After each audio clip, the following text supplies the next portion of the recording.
Olá, sejam bem-vindos e bem-vindas. Eu sou Cíntia Bruneta, conselheira do CNMP e presidente da Comissão de Defesa da Propriedade Administrativa.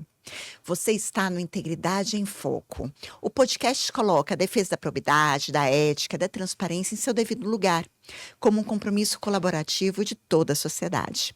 Lembrando que estamos no canal oficial do CNMP no YouTube e nas principais plataformas digitais. Este é o segundo episódio de uma série que trata sobre enfrentamento, na perspectiva criminal, da corrupção e da lavagem de dinheiro. E nesse segundo episódio, nós temos a honra de receber aqui o Dr. Bernardo Mota, que é coordenador-geral de articulação institucional do Departamento de Recuperação de Ativos e Cooperação Jurídica Internacional do Ministério da Justiça e Segurança Pública, e coordena a ENCLA, que é a Estratégia Nacional de Combate à Lavagem de Dinheiro e à Corrupção. Doutor Bernardo, é uma grande honra recebê-lo. Muito obrigada aí por essa participação.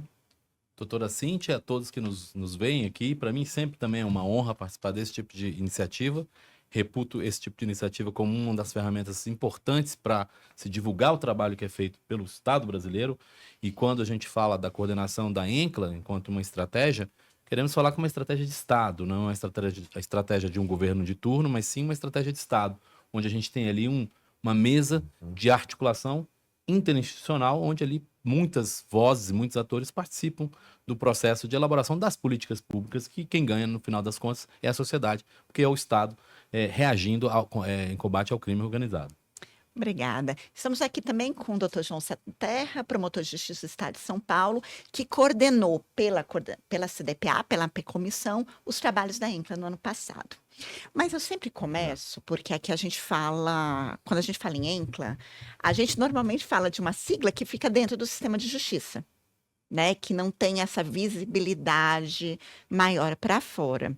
Então, eu vou começar com a primeira pergunta, exatamente essa. O que é ENCLA? A ENCLA, se nós formos assim definir de uma forma muito simples, é uma estratégia nacional.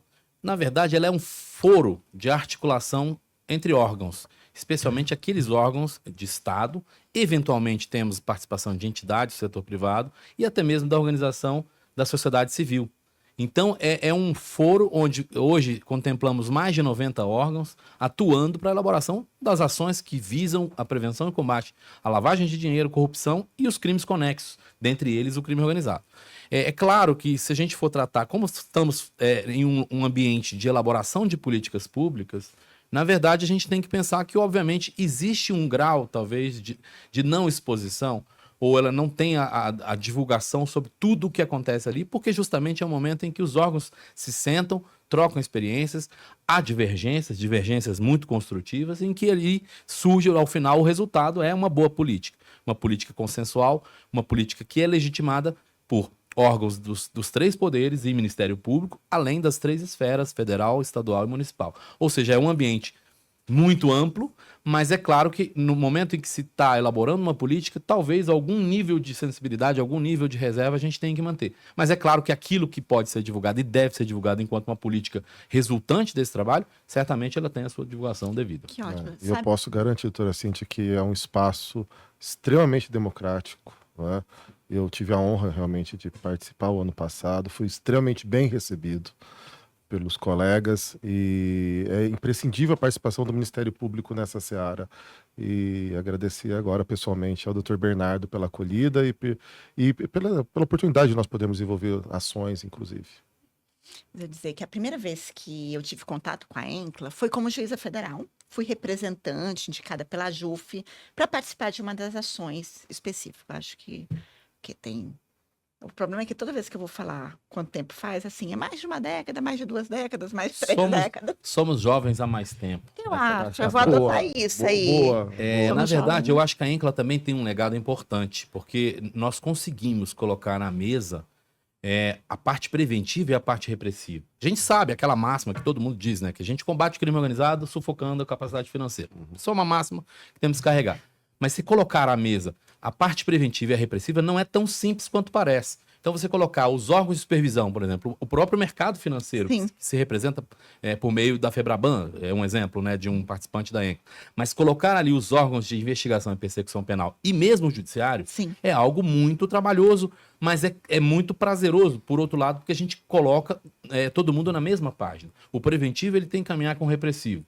Obviamente, o resultado final de tudo isso será o ganho do Estado. Vamos imaginar que um processo começa lá porque o banco detectou uma atividade ou uma operação suspeita, essa operação foi comunicada ao COAF, o COAF fez seu trabalho e enviou para o Ministério Público, que abriu uma ação penal, foi julgada, a pessoa foi condenada, se provou que a pessoa era realmente culpada, foi condenada e o ativo foi recuperado. Sim. Então a cadeia funcionou muito bem. A ENCLA, ela de certa forma, ela promoveu que essa cadeia funcionasse de uma forma muito bem, eu diria, articulada. Isso eu acho que é um legado que a gente não pode esquecer.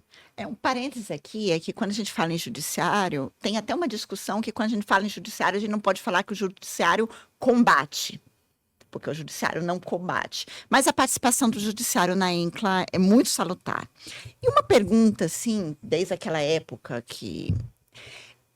A ENCLA trabalha em termos de ações, né? A gente tem várias ações, aí temos grupos articulados, colaborativos nessas ações. Como é que se decide quais são essas ações? A gente pensa, olha para risco? Como é que funciona isso? A gente olha para... A gente não, né? Você. Nós todos? Nós olhamos para a sociedade, nós temos uma metodologia, já estou me incluindo aí. Muito interessante essa pergunta e ela talvez tenha uma amplitude que eu precise fazer uma digressão histórica até para explicar isso. Faz quanto tempo que a ENCLA existe? A ENCLA já existe? vai completar 22 anos, ou seja, ela Pronto. começou em 2003. E lá, a primeira conclusão, o primeiro diagnóstico que a ENCLA fez para poder existir foi de que nós tínhamos muitos eventos, muitas situações ocorrendo ao mesmo tempo, com os mesmos atores, e que, no final das contas, era retrabalho. Eram Certo. vários eventos isolados, ninguém falava, ninguém se falava. Né? Os órgãos e os eventos e as pessoas, os atores não se falavam. Então a gente precisava tentar criar aí, pelo menos um padrão ou um local onde a gente conseguisse aproveitar melhor e não ter retrabalho, né? Eu cansei de ir em seminário, onde era um seminário sobre o mesmo tema, né? Prevenção e combate à lavagem de dinheiro, e eram os mesmos palestrantes e os mesmos participantes. E vários Sim. eventos iguais, assim, e organizados Sim. por entidades diferentes. Aquilo realmente era um retrabalho. E a ENCLA veio com essa ideia, esse espírito de tentar um pouco compilar, aproveitar da melhor forma possível esse ambiente articulado. Bom, as ações, elas, em um primeiro momento, elas eram decididas assim muito na intuição. Qual é o tema? Obviamente, ele Sim. tinha que orbitar entre lavagem de dinheiro e depois, posteriormente, quando foi incluída a questão da corrupção, lavagem de dinheiro ou corrupção. Então, tinha muito uma intuição.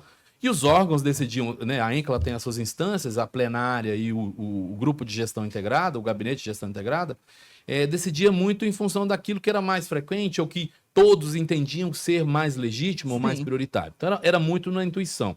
E foi assim durante muito tempo.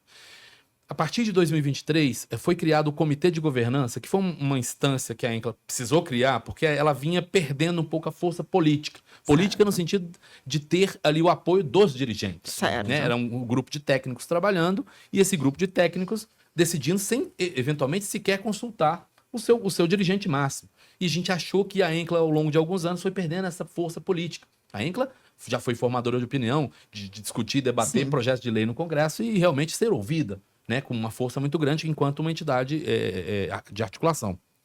E aí esse comitê de governança ele foi criado com o intuito de um pouco ter essa visão dos dirigentes, aí a gente fala os três poderes novamente, e Ministério Público, onde os dirigentes estão validando a possibilidade então de a gente priorizar algumas temáticas. E assim foi feito. Então a partir desse comitê de governança, com o apoio dos dirigentes, a ENCLA passou a ter uma força política, retomou a sua força política para escolher quais são as temáticas. Então, essas prioridades são discutidas nesse comitê de governança. Lá em 2023, como o primeiro modelo foram os temas novas tecnologias e crimes ambientais. Certo. O ano passado continuou com novas tecnologias e crimes ambientais, e para esse ano já foram 4 eixos, a gente chama de eixos estratégicos, ou a partir desses eixos é que a gente cria as ações.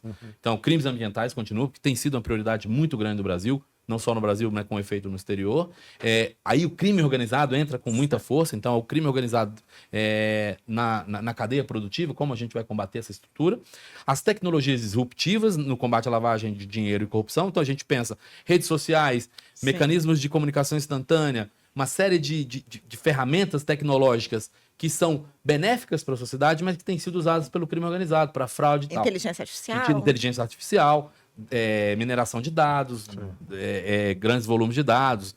Tudo isso, agora a gente com um olhar como a gente pode também prevenir, né, e tentar proteger essas tecnologias do uso indevido por crime organizado. E a última é fraudes bancárias e crimes cibernéticos. A gente tem visto muitos casos, né, muitos casos de uso desses novos meios de pagamento, Pix, e uma série de bancos digitais. Então, as pessoas tendo uma relação já não mais aquele banco tradicional, e então o crime está se aproveitando de não ter aquela relação cara a cara. Então, a gente precisa também dar uma resposta em relação a essas fraudes que acontecem.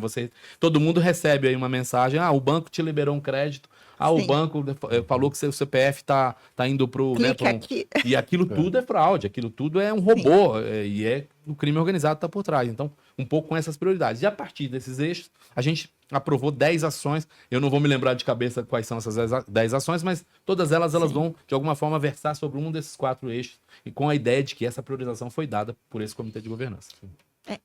E das ações que terminaram, Bernardo, poderia comentar com a gente quais foram as ações que terminaram agora, né, no final desse ano que passou, os resultados, as conclusões eventualmente alcançadas? Foram muito interessantes. Na verdade, até ia completar. Sim.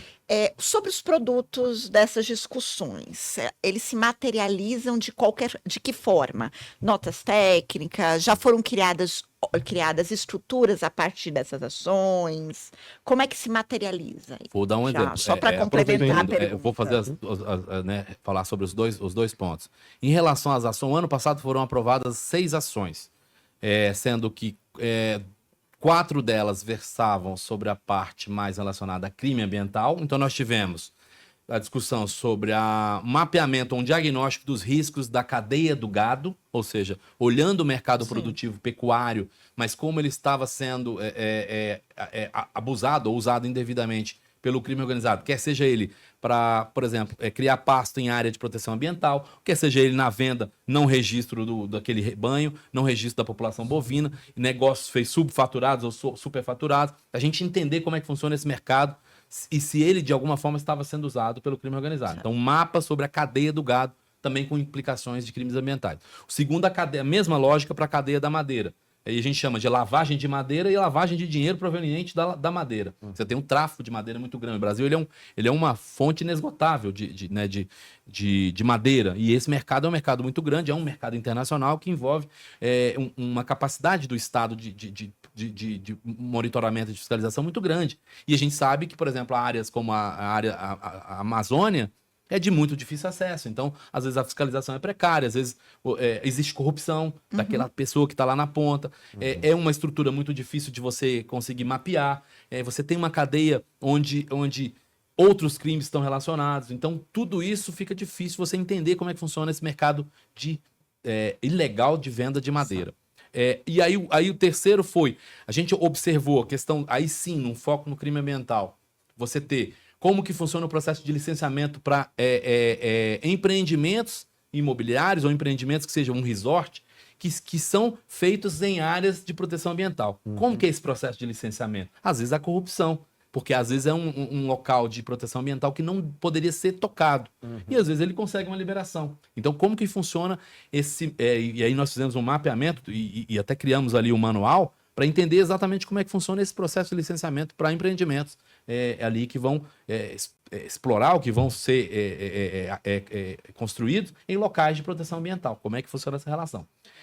Aí o outro ponto das tecnologias foi, a gente fez uma ação sobre também os riscos aí, e quais são as necessidades de aprimoramentos no processo de investigação de ativos virtuais, que é uma figura que a gente hoje tem ouvido falar muito, mas como é que a gente tá nesse aspecto, né? As autoridades conseguem identificar, conseguem mapear, conseguem investigar, conseguem apreender, como é que a gente apreende Como é que a gente congela um ativo virtual? E o que é feito com ele? Como é que é a volatilidade da relação dele cambial com a moeda corrente? Tudo isso. E o último foi em relação a esse mercado, a gente chama mercado no Brasil, a aposta de cota fixa, que são as bets, as conhecidas bets, que estavam atuando, eu diria, sem uma lei específica, e não por coincidência a ação foi aprovada no final do ano de 2023, em novembro, e logo em dezembro a lei das bets foi aprovada. Então, quer seja coincidência ou não, por alguma influência da Enqla, já se começou o marco legal das bets ali já no final de 2023 e ao longo de 2024 nós trabalhamos sobre a questão dos riscos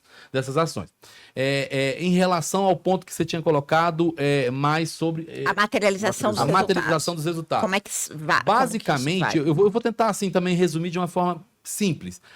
A Enqla, ela se presta, primeiro, a colocar todo mundo à mesa. Colocando todo mundo à mesa, as ideias, as experiências vêm e a gente tenta acomodar da melhor forma possível em forma de produto. Basicamente, a gente tem reforma legislativa, revisão legislativa ou revisão normativa, alguma melhoria institucional para um órgão específico ou para uma cadeia, a possibilidade de interoperabilidade de sistemas de informática, ou seja, a gente tem sistemas conversam, eu tenho um sistema de sigilo bancário, você tem um sistema de sigilo fiscal, e a gente não conversa. Às vezes dá para conversar, às vezes não. Às vezes tem uma legislação impeditiva. Por que não discutir essa legislação e ver onde é que há uma possibilidade ali de operacionalizar isso?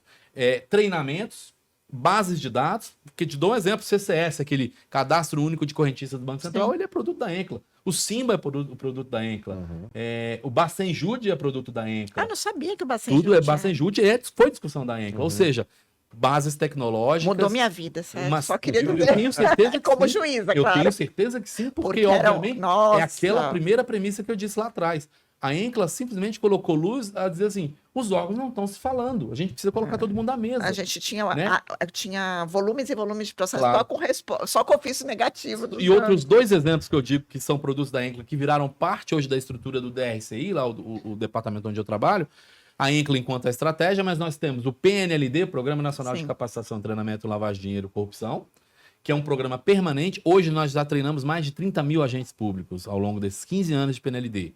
Temos a Rede Lab, que é uma rede de tecnologia também que trabalha informações. Eu ia perguntar, será resultado da Enqla? A Rede Lab é fruto da Enqla e hoje ela vive sozinha, ela já é, eu diria assim, já é maior de idade. Ela já tem a sua autonomia, funciona dentro dessa estrutura, mas ela foi produto da Enqla, né? E o outro são essas possibilidades de também melhorar a parte da recuperação de ativos. A gente fala muito da recuperação. Não adianta nada a gente investigar lavagem de dinheiro e no final a gente não recuperar o ativo.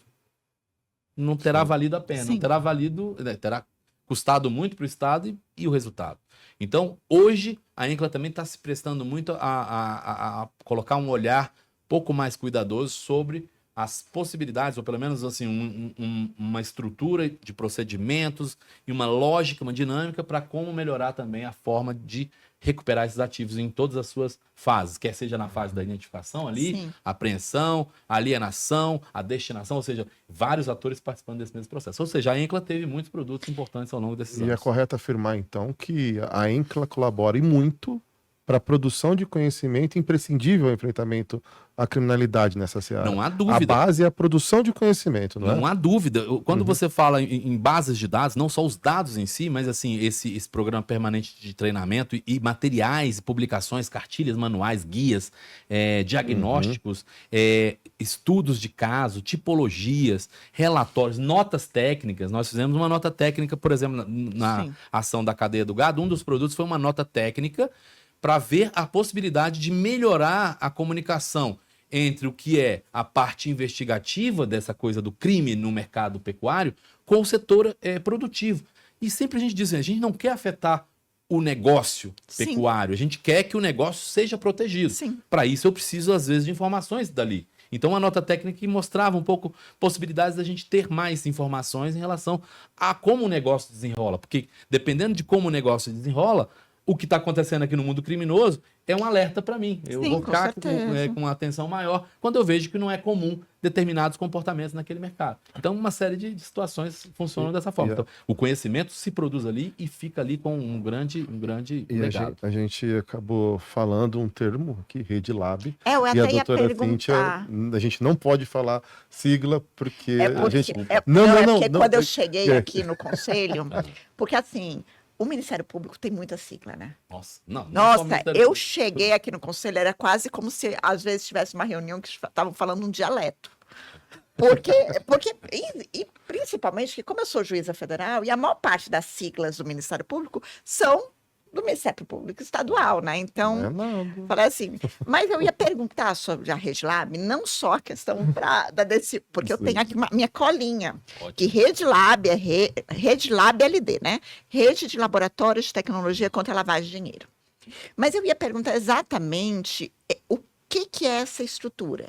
Recebe demanda de onde? Qual é a resposta?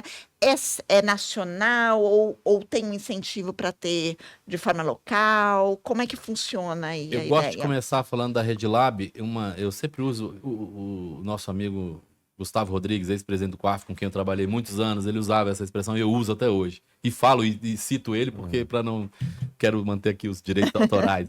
Mas eu sempre começo nesse tipo de análise falando assim: a falta de água mata uma planta, mas o excesso de água mata uma planta. Sim, Falta de informações para nós que atuamos sim, mata a nossa. é Mas verdade. excesso de informação não A trabalhada gente também perde. mata. Exatamente. Ou não triada também, né? Exatamente. É. Se não foi simplesmente sequer triada. analisar, olhar, vai Não, como eu matar, falei, vai matar a nossa estrutura. aqueles diversos ofícios que eu recebia dos Sim. volumes, Não vai olhar. a gente presume que todos eles eram sem resposta, né? Esse é o problema. Então, a Rede Lab ela É. veio nesse sentido. Então vamos imaginar. Tem um monte de informação empilhada que a gente precisa dar algum tratamento a isso. O COAF veio com aquele papel de receber, analisar Sim. e disseminar informações relacionadas a comunicações de operação suspeita. O COAF não vai lá bater na porta de ninguém buscar informação porque não tem poder para isso. E não tem que ter mesmo. O mundo inteiro é assim. Só que ele produz um relatório que é um pedaço, né? Um pedaço de um processo Sinal de maior. alerta. Né? E às vezes esse pedaço ele era muito volumoso. Imagina um promotor, um procurador que receba um relatório do COAF, mais um monte de informação, Sim. sigilo, quebra de sigilo, vai fazer o que com aquilo? Então a Rede Lab ela achou esse locus para poder justamente tentar dar algum tratamento a mais para que aquilo chegue no processo lá persecutório com um pouco mais de qualidade, Sim. um pouco mais de Um direcionamento, dado qualificado um dado mesmo. mais qualificado. Esse é o primeiro fator, né? Então a Rede Lab tentando melhorar o processo de análise desse grande volume de dados que está ali disponível e que ninguém ia trabalhar. O segundo é tentar criar uma padronização de procedimentos daqueles que compõem a Rede Lab. Quem compõe a Rede Lab hoje? Os 27 Ministérios Públicos Estaduais, o Ministério Público Federal, as 27 Polícias Judiciárias Estaduais, Polícia Federal, CGU, Receita Federal, talvez eu me esqueça de algum outro aí, o COAF me parece que também faz parte da Rede Lab, e alguns outros órgãos, TCU e o CAD. Tem alguns órgãos assim mais que tem algumas demandas específicas. O fato é que ele colocou também numa rede, todo mundo conversando e tentando padronizar esses procedimentos. Tá bom, recebi aqui o RIF do COAF, uma quebra de sigilo bancário fiscal, faço o quê? Às vezes, né, o Ministério Público de São Paulo tem um procedimento que tem sido uma boa prática que o Ministério Público da Paraíba pode adotar. Então você coloca todo mundo e aí você tenta manualizar isso, Certo. dar esse, eu diria, também criar esse ambiente de discussão onde são trazidos problemas também de cada. Eu tive um problema aqui com aquele dado. Faço o quê? Eu uso no meu pique da outra forma. Então, assim, você também permite que ali se troque bastante informação sobre esse processo de análise de grandes volumes de dados que estavam já saíram do COAF de um lado, as próprias autoridades de investigação e persecução penal também têm capacidade por uma quebra, por uma investigação, por outros veículos, por outras vias da sua atribuição. Mas e tratar os dados? Esse é o ponto. Então a Rede Lab hoje ela faz esse papel. O episódio anterior foi com o Dr. Mário Sarrupo, né? E uma das questões, e essa que é que eu gostaria, porque quando eu olho a INCLA, inclusive pela minha participação, e o que foi dito aqui, que eu aprendi bastante, que eu não estudo antes do podcast, daí venho com o meu conhecimento mesmo raso para aprender. Bem purificada, bem sem vício. Pronto, exato, coração aberto.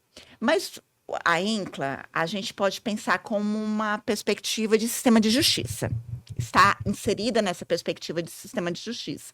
Independente de ter órgãos que, claro, não fazem parte, mas está inserida nessa perspectiva. E a gente tem uma coisa interessante que se acentua mais no Brasil, que normalmente os problemas surgem, o sistema de justiça tem que tratá-los antes que venha a regulação, antes que venha a legislação. Foi assim com proteção de dados, bem, foi assim com o processo eletrônico, tem sido assim sempre. E nessa conversa do episódio anterior, eu estava falando das tecnologias emergentes. E dessa discussão de utilização das tecnologias emergentes, especialmente inteligência artificial, por exemplo, dentro de uma estratégia de combate à lavagem de dinheiro e corrupção. Aquela falsa dicotomia de tecnologia emergência e liberdades individuais, né? Ele estava até citando o exemplo do carnaval e do sistema de reconhecimento facial e o que isso ia representar.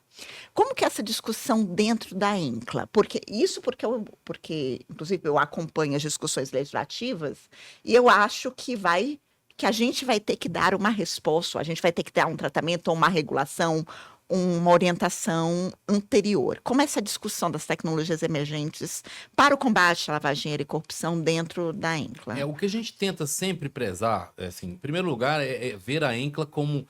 E curiosamente, não por acaso, a INCLA ela não é formalmente constituída. Não há um ato normativo que cria a INCLA. Que, por outro lado, é visto até como positivo, porque ela permite a ela, em primeiro lugar, quem participa da INCLA participa de forma voluntária. Sim. Isso dá uma certa liberdade e autonomia, claro, para a gente estar criando um ambiente para melhor buscar a política pública. Sim, para o diálogo, Bom né? ponto, para o diálogo. É claro que os documentos que transitam, todos os procedimentos e tudo aquilo que a gente trabalha do ponto de vista documental dentro da INCLA, a gente tenta prezar, em primeiro lugar, o sigilo legal. Há algum sigilo? Lei de proteção de dados, lei da privacidade, ou é uma informação que, né, que de repente, se ela for divulgada, tem alguma ameaça à segurança nacional, todas aquelas regras de uma informação de inteligência, por um lado. Aquilo que é possível de se publicar, a gente trabalha da melhor forma possível, mas é claro que se a gente está... A INCLA, ela não adentra, por exemplo, um procedimento específico. Então, na INCLA, nós não vamos discutir algum caso que esteja sendo conduzido pelo Ministério Público ou esteja no âmbito do Judiciário. A INCLA não vai poder, e é melhor que não faça nenhuma análise, nenhum tipo de trabalho a partir de um caso concreto. Então, acho que já nos dá alguma proteção por opção da própria estratégia. Com relação às tecnologias, a gente, de alguma forma, tenta, a partir dessas proteções legais, esses sigilos legais, a gente tenta criar da melhor forma possível com os regimes de autorização e tudo aquilo que a lei preconiza, que a lei permite. Então, por exemplo, as nossas reuniões são todas gravadas, a gente pede autorização para todo mundo que participa, tudo aquilo não é divulgado, por exemplo, por meios de comunicação abertos, então eu não vou mandar um relatório da INCLA, uma ação da INCLA por WhatsApp, ou por Telegram, ou por qualquer que seja esse instrumento de comunicação instantânea. Não se divulga as reuniões para nenhum ambiente, são reuniões mais restritas, então a gente tenta, de alguma forma, amenizar tudo aquilo, mas levando em consideração que a INCLA já, por si só, já não tem...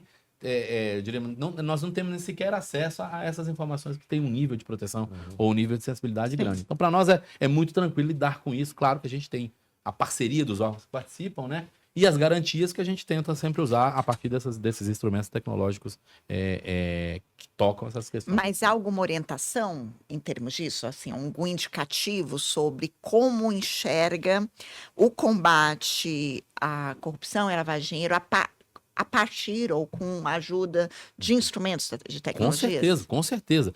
E hoje o que a gente tem falado muito é a inteligência artificial. Ou seja, como a gente pode, de alguma forma, se aproveitar da inteligência artificial para melhorar as nossas ferramentas. Nós já temos algumas. O Red Lab é uma claríssima, que usa tecnologia de ponta, análise de dados, data mining, big data, Sim. Todas essas ferramentas que a gente, de alguma forma, consegue trabalhar os dados em ambiente seguro, com uma qualidade e uma rapidez muito grande.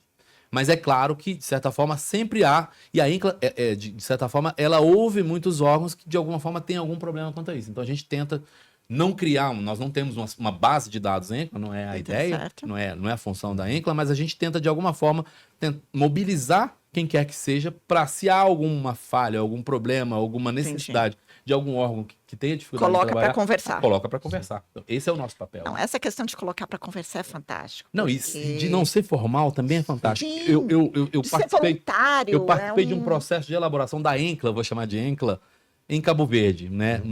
É o país africano de língua portuguesa. E lá, a primeira coisa que me pediram foi que eu desenhasse a norma. E eu demorei, não convenci as autoridades, não convenci a ministra da Justiça lá, de que o melhor seria não formalizar, para dar flexibilidade. Ela falou, não, mas aqui não funciona, aqui tem que ter um desenvolvimento tinha que ter. E era um orgânico. decreto Normal. presidencial, um decreto do primeiro-ministro. Não teve jeito, mas sim. Mas aí varia de país para país. Mas o fato é que isso permite a gente ter essa liberdade de consultar e mesmo de colocar todo mundo ali para tentar sanar as divergências. Vai haver divergências, não tem dúvida. Então, Mas é interessante essa legitimidade da ENCLA sem essa previsão normativa. sim. Exatamente. Porque teve um crescimento orgânico, né? Eu imagino que tenha começado a. Começou com, né? se não me engano, 40 e poucos órgãos, hoje são mais de 90, mais que dobrou. E a gente vive que recebendo pedidos para entrar, porque a gente tem um critério para entrar, Sim, né? Então, por exemplo, critério número 1 que a gente mais prioriza, ser um órgão Estado. Sim. Esse é o primeiro fator. Segundo, ter alguma relação que seja direta ou indireta com o tema lavagem de dinheiro ou corrupção. E isso é avaliado, né, caso a caso, há outros critérios. Então, por exemplo, se a gente fosse abrir para o setor privado, Sim. ia faltar cadeira, porque vocês são loucos. Mas São. assim, com o setor privado, a gente tem que ter certa limitação. A gente fala, a gente dialoga com eles, a gente tem uma ótima conversa, uma ótima relação, mas há momentos que ali realmente o setor privado ele não poderia estar naquela mesa, porque nós estamos discutindo política pública mesmo Sim. ali no começo. Estratégias de política. Então, realmente tem que ter essa. E eles compreendem. Então, essa Mas relação por é outro boa. lado, Bernardo, não seria caso, talvez, não estou falando realmente do setor privado sentar naquele palco que não é realmente o adequado. Mas como nós discutimos, inclusive, ano passado, uma aproximação do setor privado no tocante ao aspecto colaborativo informativo. Afinal de contas, não existe lavagem de dinheiro que não passe pelo setor privado. E eu ouso dizer, inclusive, que não existe corrupção que não passe pelo setor privado. E, por vezes, um setor econômico específico tem informações técnicas muito produtivas a nós que vamos fazer a persecução, né?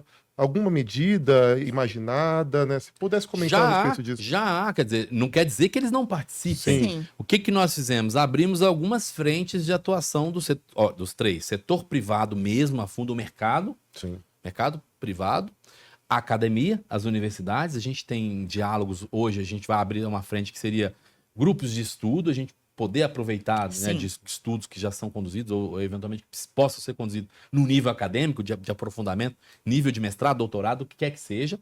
E a organização da sociedade civil organizada. A gente conversa também com ONGs que tratam e colaboram muito. Não por acaso, se vocês depois tiverem a oportunidade, certamente farão isso, olhem as ações desse ano, tem uma que a Transparência Internacional está como uma das coordenadoras. Ou seja, esse diálogo já há. Sim. O que a gente só cria são certas limitações. Então, por exemplo, se um banco privado, não há nenhum problema, nós conversamos com a Febraban Sim. sem nenhum problema, mas se um banco privado quiser participar da ENCLA, ele vai ter certa limitação. Ele pode ser convidado. Sim. Ele pode ser convidado a vir e trazer Pra uma alguma boa prática. ação específica. Uma boa prática apoio. específica, algum trabalho específico Sim. que ele tenha feito, Sim. que vai nos ajudar bastante. Mas ele, por exemplo, não terá voto, ele não terá poder decisório, porque isso realmente cabe Nem aos tem órgãos do como ter. Estado. Nem tem Sim. como Não, ter. um ente estatal, Então assim, nós não fechamos as portas, muito pelo contrário, temos aberto cada vez mais esse diálogo, já estamos admitindo que as organizações da sociedade civil possam até coordenar ações, Certo. que até alguns anos atrás não podia, era só órgãos de Estado. E esse diálogo com o setor privado a gente já tem ampliado cada vez mais e com as universidades. Eu acho que isso vai nos dar um ganho, eu diria, de volume de material mais denso, né? mais Sim. Sim. aprofundado. Porque às vezes nós que estamos aqui, nós temos que fazer o nosso trabalho e ainda discutir a ENCLA. Às Sim. vezes você tem ali alguém que possa Com se dedicar não, um pouco mais com a uma certeza. matéria mais a fundo. Não, né? mas a ENCLA é muito interessante. A gente podia passar muito tempo aqui. Eu toda vez falo no final dos episódios, mas é sempre Mas verdade. é verdade. Sim. Porque eu venho nessa. Nunca é combinado. Eu falo que eu venho sem estudar exatamente para não ser combinado. O que eu disse, E você fica acaba livre. sendo interessante nessa perspectiva, porque quando eu digo, nossa, não sabia, é pura verdade.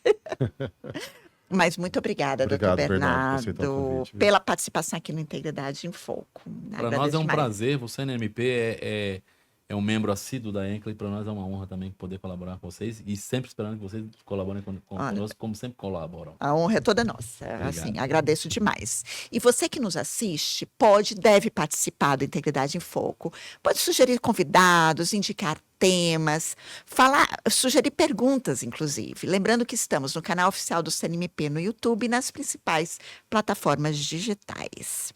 Bem, o nosso convidado do próximo episódio, que vai encerrar essa série que trata do enfrentamento criminal à corrupção e lavagem de dinheiro, é o Dr. Fábio Bechara, que é promotor de justiça do Estado de São Paulo.